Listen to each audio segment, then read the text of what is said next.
Last year's Tomb Raider was a welcome surprise, reviving a franchise that had long been losing its relevance. Now Square Enix and Crystal Dynamics have targeted the post-launch drought to issue the Definitive Edition for PlayStation 4 and Xbox One.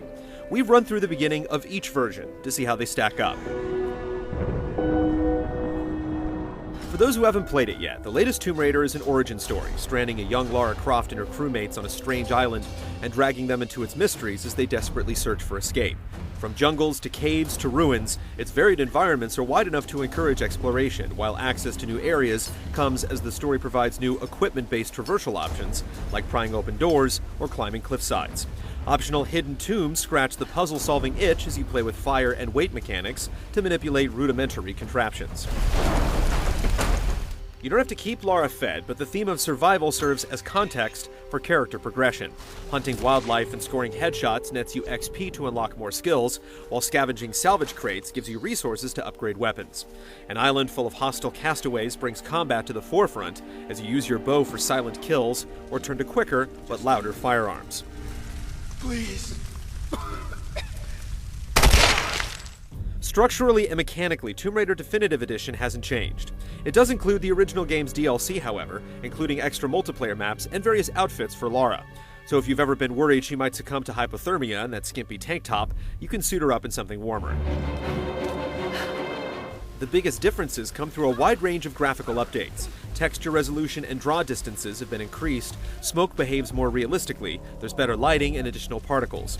For many of these changes, you'd have to compare side by side or take the developer's word for it, but some things do stand out, such as trees and shrubbery swaying in the breeze, even if the effect does seem a bit overdone. The most obvious change is Lara's character model, which has been completely redone, featuring a refined version of the hair tech she sported in the PC version. Physics applied to her gear and accessories also cause them to sway and jostle more convincingly.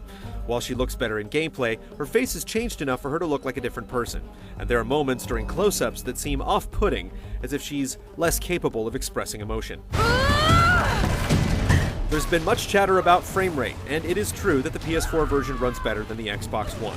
The performance on Xbox is fine, but the game simply feels smoother in general on the PlayStation, with small dips from time to time. The Definitive Edition also adds a few minor frills to the new platforms. You can use Kinect gestures or the PS4 touchpad to rotate and examine artifacts. Plus, the PS4 version outputs dialogue through the controller speaker, flickers the light bar when you carry a torch, and lets you stow or light your torch with a quick swipe on the pad.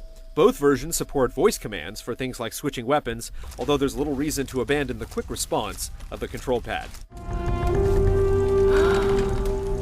Visually, Tomb Raider Definitive Edition is a noticeable step up from its last-gen counterparts, but don't expect to be overly wowed by it. If you missed Tomb Raider last year and have a new console sitting idle, now's a great time to jump in. However, if you hunted on this island before, a couple hours with the game should sate your curiosity.